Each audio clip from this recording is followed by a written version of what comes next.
নিশ্চিতভাৱে আগন্তুক দিনত সমাধান কৰিবৰ কাৰণে চেষ্টা কৰিম আৰু ৰাইজৰ যিটো আশীৰ্বাদ ৰাইজৰ যিটো মৰম ইয়াৰ পৰা অনুভৱ কৰিছোঁ যে বিৰোধীৰ ইয়াত কোনো প্ৰভাৱ নাই। বিৰোধী লক্ষাত হৈছে ইতিমধ্যে আপোনালোকে দেখিছে গম পাইছে যে আমাৰ চৰকাৰখনে ইতিমধ্যে যিখিনি সমস্যা সমাধান কৰিবৰ কাৰণে যেনেধৰণে পদক্ষেপ গ্ৰহণ কৰিছে যিখিনি কাম কৰিছে ৰাইজৰ সৈতে ৰাইজৰ সমস্যাবিলাক একদম সমস্যাই সমাধান কৰিবৰ কাৰণে চেষ্টা কৰিছে।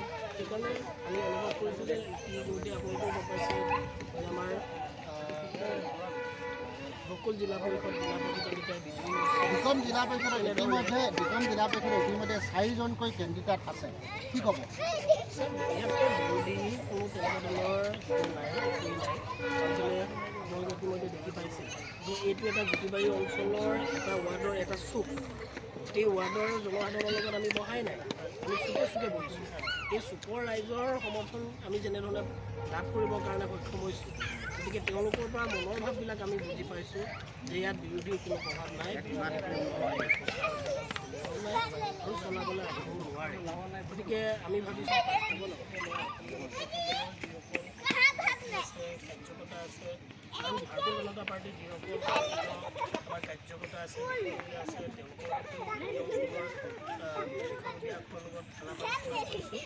আমি নিশ্চিত হৈছোঁ যে এইবাৰ এখন জিলা পৰিষদ আমি ভাৰতীয় জনতা পাৰ্টীৰ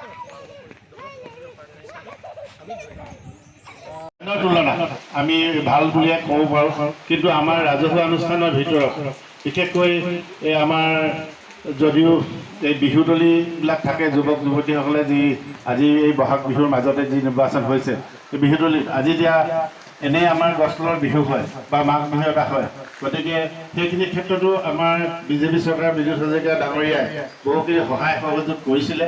ঠিক তেনেকুৱাখিনি কামহে জিলা পৰিষদৰ তৰফৰ পৰা ৰাইজে আশা কৰিব। গতিকে মই ইয়াৰ উপৰিও আৰু বৰ বিশেষ ৰাজহুৱা কাম এই গাঁওখনত আছে বুলি ভবা নাই। তাৰ মাজতে এটা কথা মই জিলা পৰিষদৰ সদস্যগৰাকীক এই ৩-৪খন গাঁৱৰ মাজত তেখেতে যিহেতু নিৰ্বাচনী প্ৰচাৰ চলাব তেখেতৰ এটা দৃষ্টিগোচৰৰ বাবে মই অনুৰোধ জনাইছোঁ যে আমাৰ ৰাইজখিনি আমি লগ লাগি একত্ৰিত হৈ সেইদিনাখন সেই 3 দিন কিন্তু আমি একেডাল এনাজৰীয়ে বান্ধ খাই আমি বিহু উদযাপন কৰি গাঁওখনে বৰ এটা আনন্দমুখৰ পৰিৱেশ ৰচনা কৰে। গতিকে আমাৰ এই গাঁৱলৈ সোমাই আহোঁতে আমাৰ যি য়ং ব্লু ক্লাবৰ কলেজৰ কাষতে এখন সুন্দৰ এটা বিহু মঞ্চ আছে। এই বিহু মঞ্চটোৰ ভৱিষ্যত উন্নতিৰ বাবে জিলা পৰিষদৰ তৰফৰ পৰাই হওক সন্মানীয় বিধায়ক মহোদয়ৰ তৰফৰ পৰাই হওক কিবা এটা অনুদান আগবঢ়াই চাবুৱাৰ একমাত্ৰ ৰাজহুৱা বিহুস্থলীলৈ ৰূপান্তৰ কৰক, তাৰ এটা মই দাবী জনাইছোঁ। আৰু এই দাবীকেইটা পূৰণ হ'লে নিশ্চয় দাবীটো পূৰণ হৈছে। গতিকে মই এইখন গাঁৱৰ সকলো ৰাইজে বিজেপিৰ পক্ষত বিজেপিক হৈ একচেটিয়াভাৱে ভোট দিব বুলি মোৰ দৃঢ় বিশ্বাস আৰু দিব। গতিকে মই এই শুভক্ষণত ৰাজনীতিৰ সভাত তেনেকুৱা ধৰণৰ কথাবিলাকে মানুহৰ মনত কিছু প্ৰতিক্ৰিয়া সৃষ্টি কৰে। ৰাইজৰ কাম কি হ'ব, ব্যক্তিগতভাৱে কোনো ব্যক্তিকে কোনো কাম কৰি দিয়াটো সম্ভৱ নহয়। যিহেতু এবাৰ আমাৰ সন্মানীয় ৰাজুৱাৰ ভাইটিয়ে এটা কথা ক'লেই, এতিয়া এটা ইমান সুন্দৰ পৰিৱেশত বিজ্ঞানী যিটো ইমান ধুনীয়াকৈ মানে পঢ়িলে শুনিলে পাছ কৰিলে লগে লগে এটা চাকৰি পাই যায় বোলে।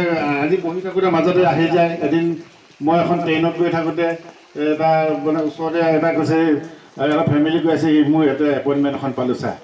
ঠিক তেনেকৈ কৈছে মানে তাৰ লগত আৰু দুটা কৈছে তইতো আৰু এটা পাইছিলি, তই বোলে এতিয়া আৰু এটা তইহে পালি মানে তেনেকৈ কৈছে। কিন্তু মই তেতিয়া সি ক'লে এইকেইটাই আকৌ কৈছে কিন্তু তই ভালকৈ পঢ় শুনৰ কাৰণেহে তই পাবলৈ সক্ষম হৈছ। গতিকে আপোনালোকে ল'ৰা ছোৱালীবিলাককো যিসকল উঠি অহা ল'ৰা ছোৱালী আছে তেখেতসকলেও সুন্দৰকৈ যি পঢ়া শুনা সেইটো আগুৱাই নিবৰ কাৰণে চেষ্টা কৰিব লাগে। আমাৰ কাষতে আজি তাৰিখত যিখন DDR মহাবিদ্যালয় হ'ল, এই মহাদেৱ বিদ্যালয়খন কিন্তু এখন সৰু মহাবিদ্যালয় নহয়। ইয়াত ছায়েন্সটো পঢ়িবৰ কাৰণে কিমান কষ্ট, ডিব্ৰুগড় তিনিচুকীয়াত থাকি যিমান কষ্টত এটা ছায়েন্সৰ শিক্ষা ল'ব লগা এই শিক্ষাটো ইয়াত DDR মহাবিদ্যালয় ছায়েন্সৰ শিক্ষাটো আছে। এই শিক্ষাটো কিন্তু বিজেপি চৰকাৰে আনি মেলি দিছিলেহি আপোনালোকক। গতিকে এই বিজেপি চৰকাৰৰ তৰফৰ পৰা এই ছায়েন্সটো যি পায় যেনেকৈ নতুনত্ব এটা শিক্ষা পাইছোঁ। মই আজি মোবাইলৰ এটা হোৱাটছএপত চাইছোঁ যে আমাৰ গাঁৱৰ এতিয়া ৰোহিত গোহাঁই তাৰ ল'ৰাটোৱে এটা JEE পৰীক্ষাত ইমান ধুনীয়া সুন্দৰ নম্বৰ লৈ পাছ কৰিছে যে 98.49 পাইছে। মানে এইটো এটা পাবৰ কাৰণে এইটো অল ইণ্ডিয়া পৰীক্ষা। এইটো অকল মানে অসমৰ ল'ৰা কেইটামানে দিছে, ডিব্ৰুগড় জিলাৰ ল'ৰা কেইটামান দিছে, ভাৰতবৰ্ষৰ এটা পৰীক্ষা। ভাৰতবৰ্ষৰ পৰীক্ষাটোত ইমান এটা আমাৰ এই গাঁওখনৰ মাজত যে পোৱাটো এটা বৰ মানে গৌৰৱৰ কথা। গতিকে সেইকাৰণে সেই ল'ৰাজনে পঢ়িছে, নিশ্চয় ভালকৈ পঢ়িছে, শুনিছে, যিয়ে পঢ়িছে আমাৰ ভাৱে যদি মই জয়ী হওঁ এই কামখিনি ক্ৰমান্বয়ে কৰিবৰ কাৰণে চেষ্টা কৰিম। আপোনালোকৰ লগত সকলোবোৰ লগত লৈ আলাপ আলোচনাৰ মাজেৰে আমি সমস্যাবিলাক সমাধান কৰিবৰ কাৰণে চেষ্টা কৰিম। আৰু যদি কিবা তেনেকুৱা ধৰণৰ আছে সেইখিনিও আমি ক্ৰমান্বয়ে দিনক দিনে আমি যিমানখিনি পাৰোঁ আলাপ আলোচনাৰ মাজেৰে আমি সেইখিনিও সমাধান কৰিবৰ কাৰণে আপোনালোকৰ লগতে হাতত হাত মিলাই আগবাঢ়ি যাবৰ কাৰণে চেষ্টা কৰিম। হ'ব?